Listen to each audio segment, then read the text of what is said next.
mais que uma instituição. Somos uma casa, uma comunidade, um coração. Comunidade ICCM. Agradecidos por a obra que faz as nossas vidas, porque a Tua Palavra, Senhor, permanece, Senhor, viva e é aquela que transforma as nossas vidas, Senhor. Queremos, nesta manhã, pedir que Tu venhas tocar nos nossos corações, que por meio da Tua Palavra, Senhor, podamos entender qual é o propósito bom, perfeito e agradável para cada um de nós. Ajuda-nos a entender a Tua Palavra, Senhor, limpa os nossos corações, Pai Deus, e faz a Tua obra, Espírito Santo. Em nome de Jesus. Amém. Neemias, capítulo 4, verso 1 e 2. Intitulo esta exposição como Levantando Muros. E assim a palavra do Senhor.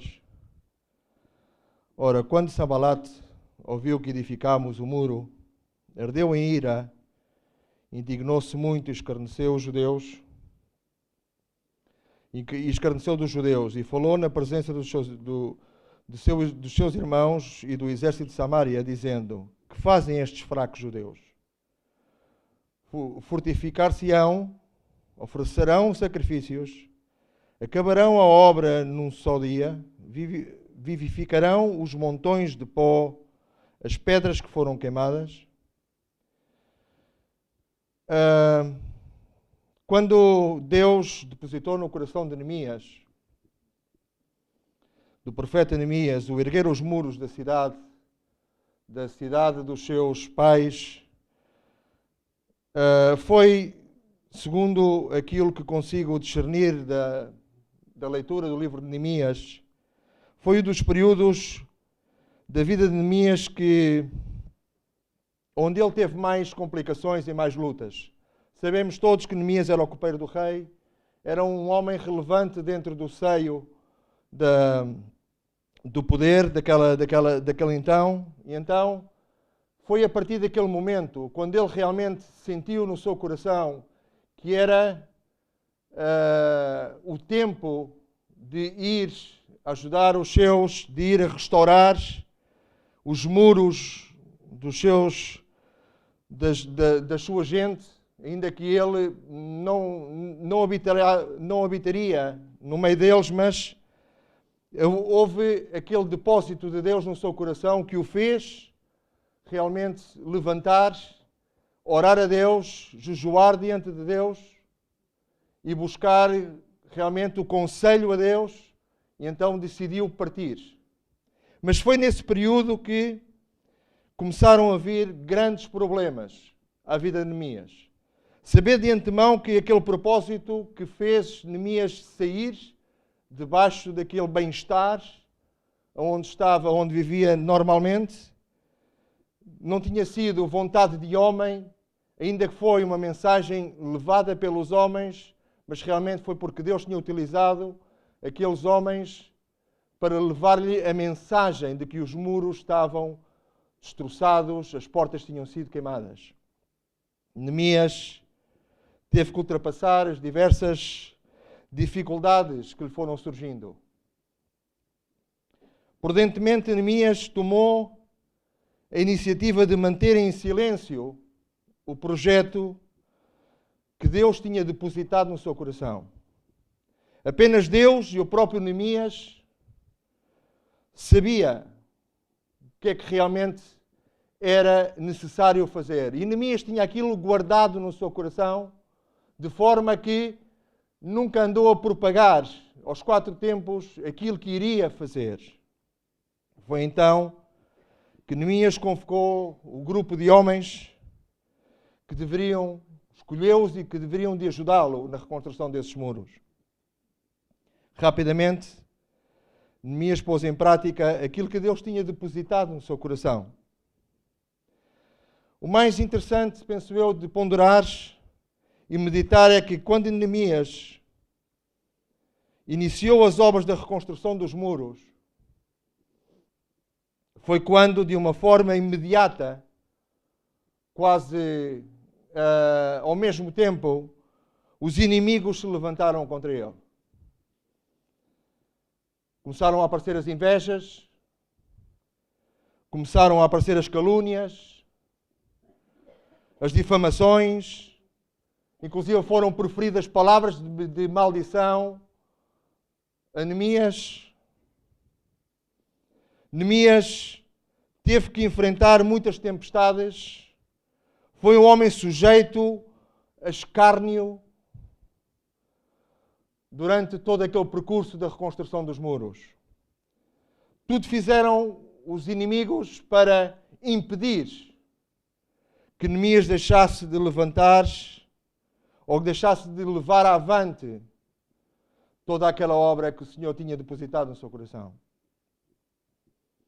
Os inimigos, mortos de inveja, atentaram contra a vida de Neemias de todas as formas, até ao ponto, inclusive, de subornar outros profetas.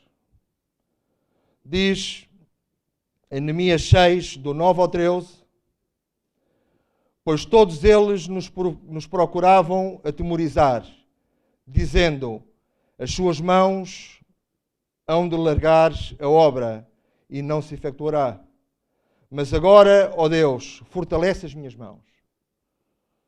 Fui à casa de Semiais, filho de Delaías, filho de Metabel, que estava em recolhimento, e disse ele, ajuntemo-nos na casa de Deus, dentro do templo, e fechemos as suas portas, pois virão matar-te. Sim, de noite virão matar-te. Eu, porém, respondi, um homem como eu fugiria? E quem há que, sendo tal como eu, possa entrar no templo e viver? De maneira nenhuma entrarei. E percebi que não era Deus que o enviara, mas ele pronunciou essa profecia contra mim. Procurando Tobias e Sebalate, o haviam subornado. Eles o subornaram para me atemorizar, a fim de que eu assim fizesse e pecasse, para que tivessem de me infamar e assim vituperassem. Para realizar aquele projeto, Neemias teve que enfrentar as autoridades, as adversidades, inclusive os irmãos, os contratempos, mas existe algo curioso neste troço da palavra que estamos a ler. É que quando percebemos, quando vivemos, quando estamos atentos e sensibilizados aos projetos de Deus, não existe nada que nos consiga parar. Amém? E eu quero que talvez nesta manhã tu possas entender que não vivemos por casualidade. O acaso não faz parte da vida das pessoas. Tudo tem um propósito, tudo tem um sim, tudo tem um não. E o estares tu hoje aqui a ouvir a exposição da palavra é porque realmente há um propósito que Deus quer incutir no teu coração. A Neemias, Deus utilizou a homens que foram levar as boas novas, ou neste caso as más novas, da terra de onde eram os seus pais. Aquilo sensibilizou-o de tal maneira que ele arregaçou as mangas e foi. E encontrou diversas adversidades. E muitas das vezes o que acontece entre nós é que Deus tem um projeto, Deus grava esse projeto no teu coração, Deus mostra-te claramente que é um projeto viável, que simplesmente requer o teu empenho, o teu esforço, a tua dedicação, a tua entrega, sabendo que se confias no Senhor, todas as demais coisas não vão prevalecer, porque cairão, porque se Deus connosco, quem contra nós? Então, o que é que acontece? Acontece que muitas das vezes nos acovardamos, porque vêm situações às nossas vidas que nos vão confrontar com essa realidade. Ainda que Deus tenha gravado no nosso coração esse propósito, esse projeto, esse plano, à mínima nos acovardamos. E muitos, inclusive, tiram a toalha e abandonam. Deixam para trás aquilo que Deus depositou no seu coração. No coração de Neemias havia a plena convicção do seu chamado. Ele sabia a que é que estava ali. Porque é que Deus o tinha levado ali. Ele simplesmente havia ouvido a voz de Deus. E eu pergunto nesta manhã, irmão, tu és sensível à voz de Deus? Tu realmente estás atento ao sussurro de Deus que vem à tua vida, manifestado em diversas situações? Segundo lemos na palavra de Deus, Deus já se manifestou de diversas maneiras, inclusive de uma forma até utilizando um animal para demonstrar ao servo que estava errado. Estamos sensíveis realmente à voz de Deus, aos propósitos de Deus? Estamos disponíveis a que os projetos de Deus façam cabida no nosso coração? Que nós podamos ser obreiros desses projetos? Porque sabemos que quando nós obramos em nome de Jesus, em nome de Deus, as coisas terminam em bom porto. Somos abençoados porque acreditamos naquele que tudo pode. Amém? Não somos vencidos. Não existem força das trevas que consigam paralisar aqueles que confiam em Deus. Ao chamado de Deus, não se tem medo. Não se pode surgir. A nossa confiança leva-nos a transpor qualquer barreira. Quando realmente a nossa confiança é igual que de Neemias, que independentemente de tudo aquilo que depois veio à sua vida, ele talvez estivesse numa situação cómoda. E muitas das vezes é isso que queremos viver uma vida cómoda. Ali, sossegadinhos, tranquilos, sabendo que Deus provê para as nossas vidas, para as nossas famílias, para o nosso ministério. Mas quando Deus realmente provoca o nosso ser, no bom sentido da palavra, quando Deus mexe as águas no nosso interior, as nossas entranhas começam a remover-se, porque há um projeto, porque Deus quer contar connosco para algo, para que não sejamos somente vividores da graça de Deus, senão também colaboradores da graça de Deus, e que podamos pôr em marcha os planos que Deus tem para este tempo, que são muitos. Muitos de nós nos acovardamos e preferimos viver uma vida cómoda do que abdicar de um montão de situações e avançar e levantar esses muros que estão derribados. Neemias era um privilegiado, copeiro do rei. Era um homem de relevância dentro daquele reino. Mas ele abdicou de tudo. Diz que da palavra de Deus que nunca o rei tinha visto Neemias com o rosto entristecido. Mas naquele dia, ao servir o vinho ao rei, o rei apercebeu-se que o seu semblante, o seu rosto estava mudado e perguntou-lhe: o que é que se passa? E a sua dor era tão profunda, porque estava a sofrer tanto, porque o povo de quem ele pertencia estava a ser assolado, os muros tinham sido derrubados, as portas tinham sido queimadas, estavam em cativeiro, eram perseguidos constantemente, eram vituperados, eram gozados, eram maltratados. Aquilo removeu-lhe as entranhas. E uma das coisas que vivemos nesta sociedade contemporânea é que as pessoas vivem indiferentes a tudo aquilo que rodeia. Inclusive mesmo dentro do nosso seio,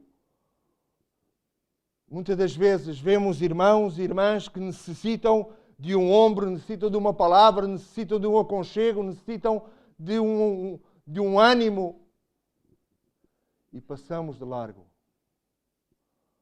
Um pouco como aquele samaritano. poucos samaritanos há no nosso meio. Preferimos que os muros continuem caídos e quem venha atrás, se for pedreiro, que os levante. A certeza de Neemias é que o que ele estava a fazer era a vontade de Deus. Fortalecia a sua fé, mesmo aparentemente sem recursos. Ele não confiava no que via, mas no que estava marcado e confirmado dentro do seu coração.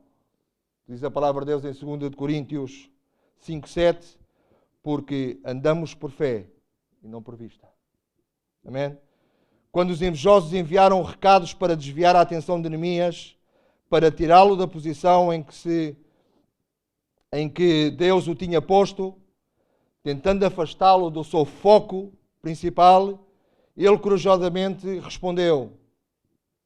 Jeremias 6, do 1 ao 4, quando Sanbalat, Tobias e Gesem, o arábio e o resto dos nossos inimigos souberam que eu já tinha edificado o muro e que nele já não havia brecha alguma, ainda que até este tempo não tinha posto as portas nos portais, Sanbalat e Gesem mandaram dizer-me: vem, encontremo-nos numa das aldeias da planície de Onó. Eles, porém, intentavam fazer-me mal, e eu enviei os mensageiros a dizer: estou fazendo uma grande obra, de modo que não poderei descer, porque se seria esta obra, enquanto eu a deixasse e fosse ter convosco. Do mesmo modo, mandaram dizer-me 4 vezes, e eu mesmo lhes respondi. Amém? Então, irmãos, é assim. Nunca abandones um projeto que está gravado no teu coração e que é confirmado pelo Espírito Santo na tua vida. Independentemente de quem te possa chamar, se é de Deus, é para levá-lo até ao fim. Amém? E aí serás abençoado. Não somente tu, senão toda a gente que está inserida dentro desse projeto. Somos sal e somos luz, diz a palavra do Senhor. Amém? Mas primeiro temos que ser, também temos que nós ter sal. Temos que ter disposição, temos que ter vida ativa nas nossas vidas. E não viver uma vida aparentemente disposta, mas que na verdade queremos é a nossa comunidade. Neemias achou claro que o que fazia tinha mais importância do que qualquer outra coisa. Ele não podia parar de fazer a vontade de Deus. Não ia dar ouvidos aos aliados das trevas que tentavam paralisar o objetivo que havia sido posto no seu coração. O projeto de Deus. Neemias estava certo que a reconstrução dos muros de Jerusalém eram essenciais para impedir que os inimigos entrassem naquela cidade. Neemias sabia que Deus o tinha comissionado como peça fundamental para tapar as brechas dos muros da cidade, para que nunca mais o povo de Deus sofresse as hostes do inimigo. Então ele aceitou pagar o preço. E o preço que Neemias pagou foi de não abdicar de viver uma vida de entrega total para realizar os projetos de Deus. Amém? Abdica de tudo, mas vive o projeto de Deus que está à tua mercê, que Deus está a trazer à tua vida. Nada do material, nada do terrenal é mais importante do que cumprir o projeto de Deus. Amém? Neemias não abriu a mão da sua vida e foi viver aquilo que Deus colocou no nosso coração, ou no seu coração. Ele colocou-se como atalaia do Senhor. Ele não recusou, quanto mais intensificavam as investidas dos seus inimigos, mas ele trabalhava na reconstrução dos muros. Quando ele viu que já estava demais e que estava passando dos limites, ele sabiamente clamou ao Senhor e entregou os inimigos em suas mãos. Neemias 6,14 diz: lembra-te, meu Deus, de Tobias e Sanbalat, conforme estas suas obras, e também das profetisas no Adimas e dos demais profetas que procuram atemorizar-me. Foram 52 dias de lutas travadas. E com isto vos deixo. Mas Neemias conseguiu vencer. Ele creu no Senhor Todo-Poderoso, que o tinha enviado. Ele apenas se esforçou e Deus deu-lhe a vitória. E deixo-te com Josué 1:9, não te mandei eu? Faz o Senhor a pergunta. Esforça-te, tem bom ânimo, não te atemorizes nem te espantes, porque o Senhor, teu Deus, está contigo por onde quer que andares. Amém? Hoje o Senhor está a dizer-nos, levanta-te, eis que faço todas novas todas estas coisas. Os teus inimigos não vencerão se confiares em mim. E já para finalizar, Isaías 43:13, peço desculpa. Eu sou Deus, também de hoje em diante eu o sou. Ninguém há que possa fazer escapar das minhas mãos. Operando eu, quem o impedirá? Amém? Que Deus os abençoe.